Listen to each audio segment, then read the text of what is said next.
ఇక కొన్ని రోజుల నుంచి చూస్తున్నానండి నేను. చంద్రబాబు నాయుడు గారు సూపర్ 6 ఇస్తానన్నారు, ఇవ్వలేదు.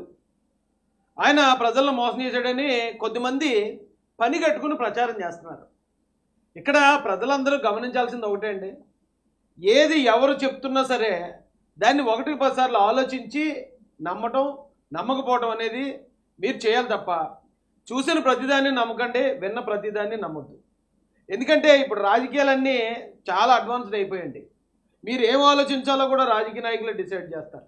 మీరు దేని గురించి చర్చించాలో కూడా రాజకీయ నాయకులే డిసైడ్ చేసే పరిస్థితి ఈరోజు ఉన్న ప్రచారానికి, సోషల్ మీడియా ప్రచారానికి అదేమంత పెద్ద విషయం కాదు. కాబట్టి ప్రతిదాన్ని నమ్మొద్దు. జరుగుతున్న ప్రచారం ఎలా జరుగుతుందంటే చంద్రబాబు నాయుడు గారు మోసం చేశారు.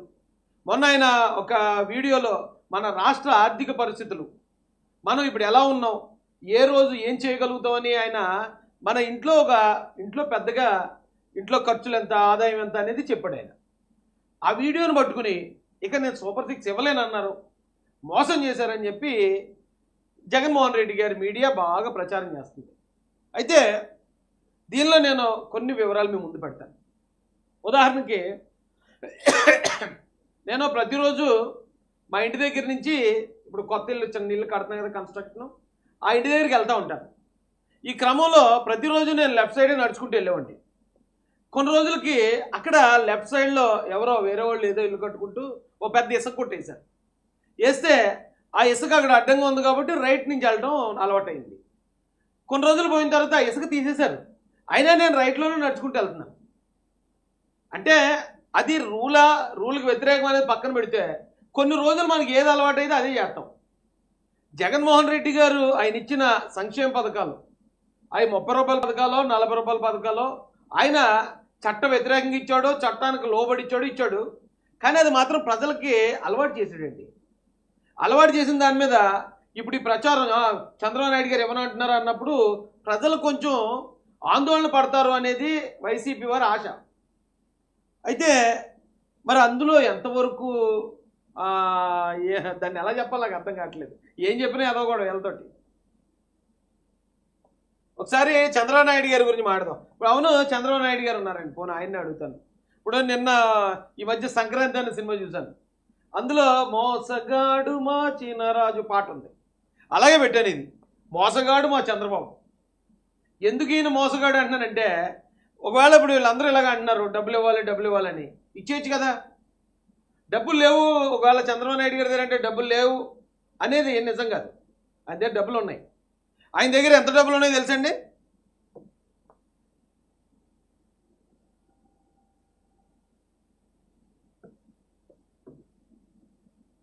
ఆయన దగ్గర ఎంత ఉన్నో చూపిస్తాను రండి.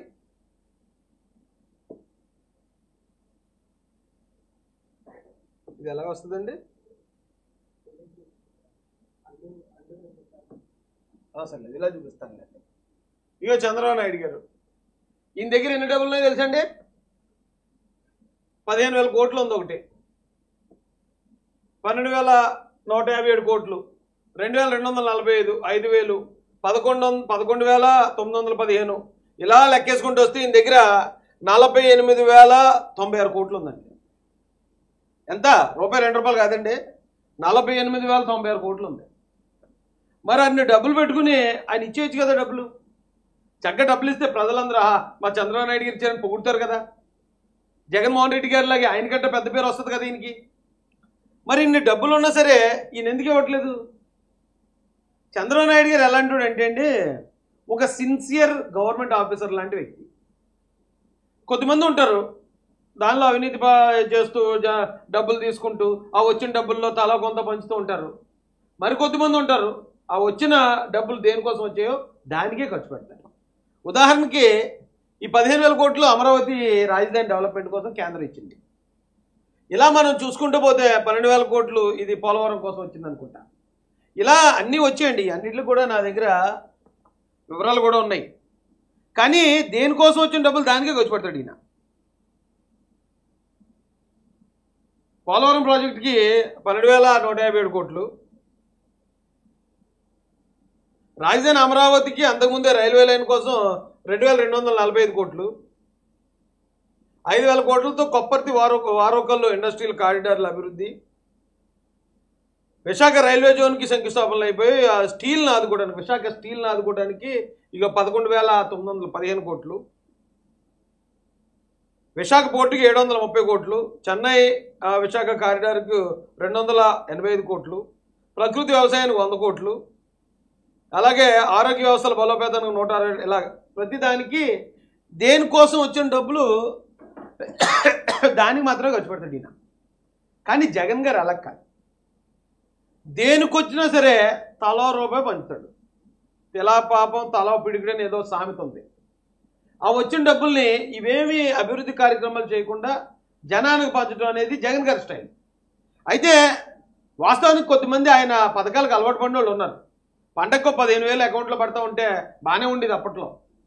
ఆ పండగకు వచ్చిన 15,000 చూసుకునేవారు. కానీ ఆ పిల్లలు చదువుకుంటున్నారు, చదువుకున్న పిల్లలు ఒకవేళ చదువు అయిపోయిన తర్వాత ఉద్యోగాల పరిస్థితి ఏంటంటే పక్క రాష్ట్రాల్లో చూడాల్సిన పరిస్థితి ఆ రోజు.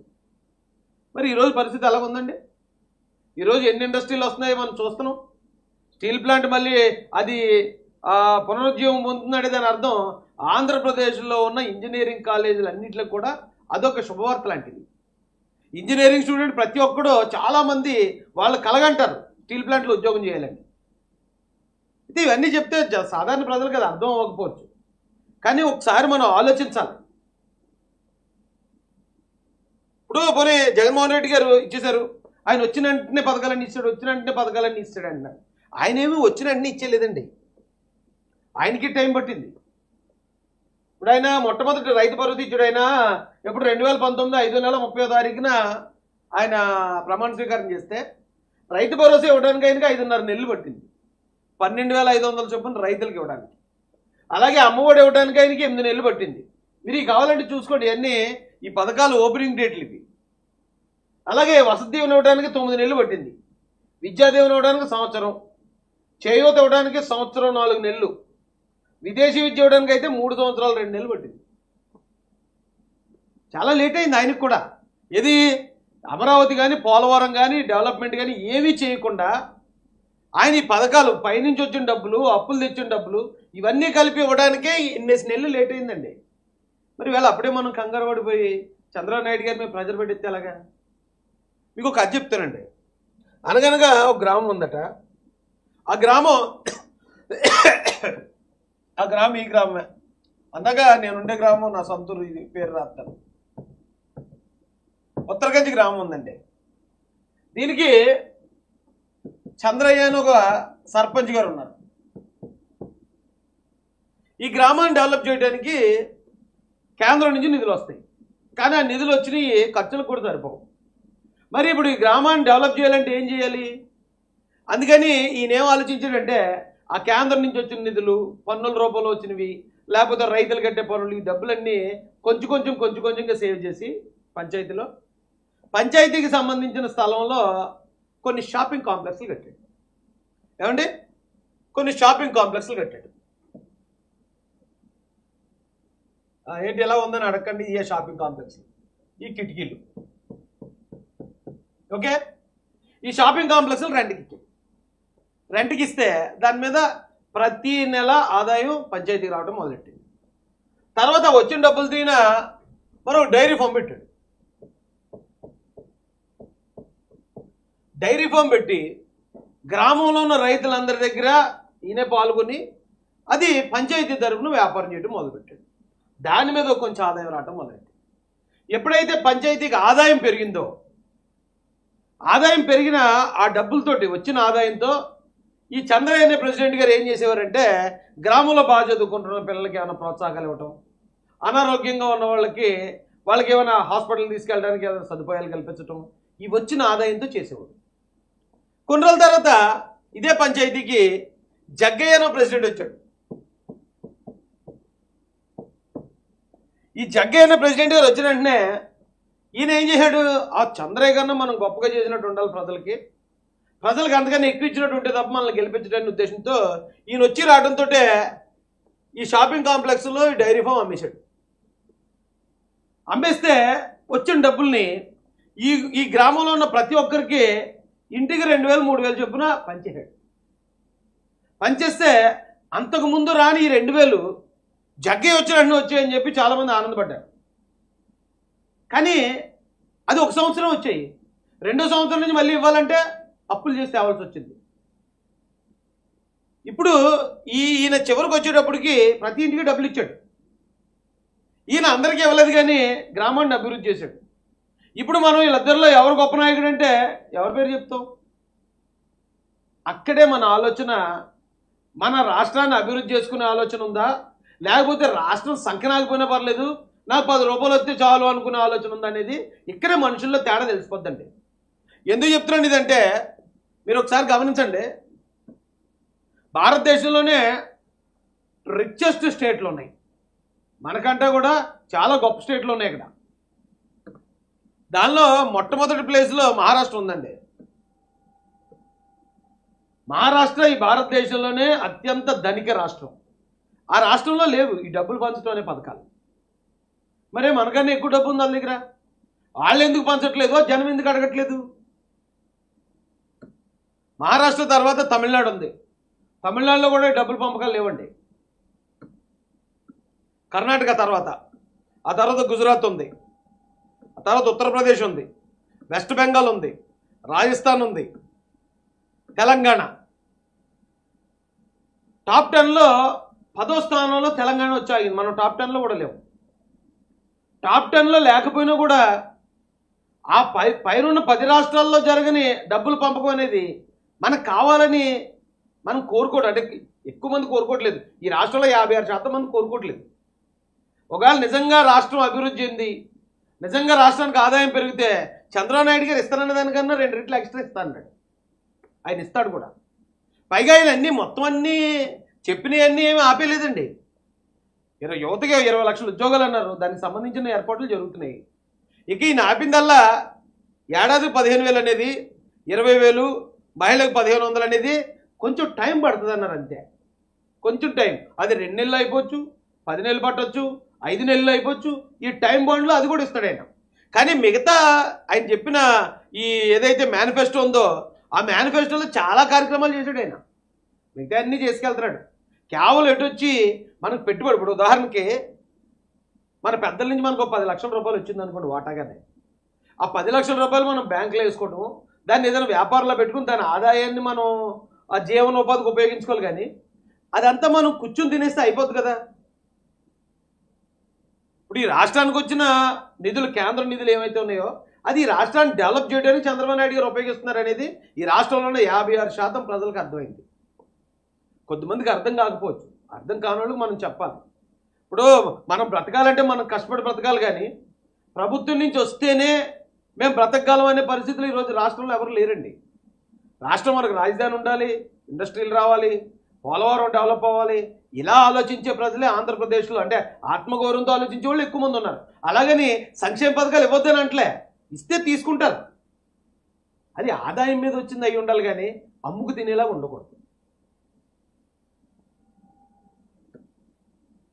మెగా డిఎస్సి ఆల్రెడీ ఈ మే కల్లా మెగా డిఎస్సి ఇస్తామని విద్యాశాఖ మంత్రి మా నారా లోకేష్ గారు తెలియజేశారు.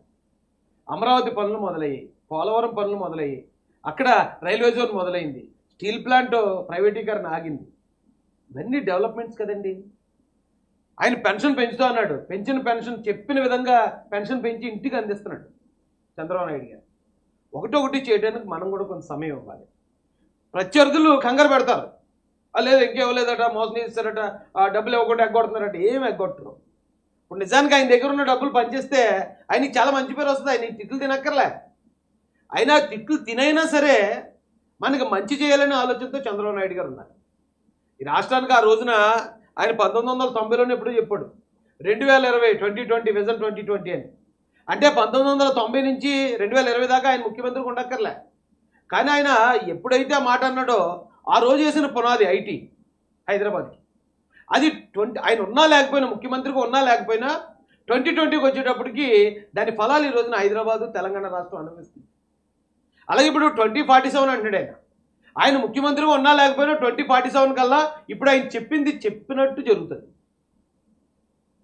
మనం ఆల్రెడీ చూసి కూడా మనం కంగారు పడ్డం, లేకపోతే ఎవరో కంగారు పెడుతున్నారని, ఎవరో మనల్ని ప్రలోభ పెడుతున్నారని మనం ఆందోళన పడడం అనేది కరెక్ట్ కాదండి. సామాజిక భద్రత పెన్షన్లు పెంపన్నాడు ఆయన. 3,000 నుంచి 4,000 చేశాడు. దివ్యాంగుల పెన్షన్ 6,000, పూర్తి స్థాయి వైకల్యానికి సంబంధించి 15,000, అలాగే కిడ్నీ తలసేమియా 10,000. ఇవన్నీ కూడా ఆల్రెడీ చేశాడు ఆయన. ఆయన చేయాల్సినవి కొన్ని సంక్షేమ పథకాలు మాత్రమే. కాబట్టి అవి కూడా మనం కొంచెం టైం ఇస్తే అన్నదానికన్నా ఎక్కువ చేస్తాడు ఆయన. దాంతోపాటు మన రాష్ట్రం అభివృద్ధి చెందుతుంది. మన పిల్లలు, చదువుకున్న పిల్లలు మనకు బెంగళూరుకో, హైదరాబాద్కో, చెన్నైకి వెళ్ళే పరిస్థితి ఉండదు. మన వైజాగ్లోనో, విజయవాడలోనో, అమరావతిలోనూ ఉద్యోగాలు చేసుకుంటూ మన కళ్ళ ముందే ఉంటారు. మనం ఈ లాంగ్ టర్మ్ గోల్స్ ఆలోచించాలి కదండి. ఇప్పుడు ఒకవేళ 15,000 వచ్చినా ఈ 15,000 దీంతోటే మనం మొత్తం రాష్ట్రం బాగుపడిపోతుంది, మన జీవితాలు బాగుపడిపోతాయి అని కంగారు పడకూడదు. కానీ అవి కూడా వస్తాయి. అవి రావంట్లే, అవి వస్తాయి. అవి అడిషనల్గా వస్తాయి. అంటే ఈ రాష్ట్రానికి వచ్చే ఆదాయం మీద వస్తాయి. ఎందుకో నాకు చెప్పాలనిపించిందండి. ఎందుకంటే ఏపీలో కొద్దిమందిని అలా కంగారు పెట్టి ప్రజల్ని ఆందోళనకు గురి చేసే ప్రయత్నాలు జరుగుతున్నాయి. కాబట్టి నాకు ఈ మాట చెప్పాలని అనిపించింది.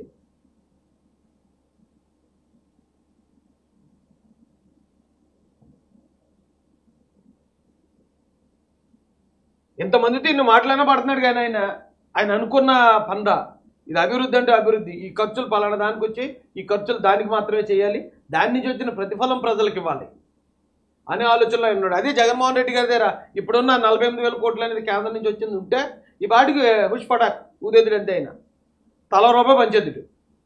ఏ రాష్ట్రం అభివృద్ధి ఇంక ఇదంతా ఆయనకు అనవసరం.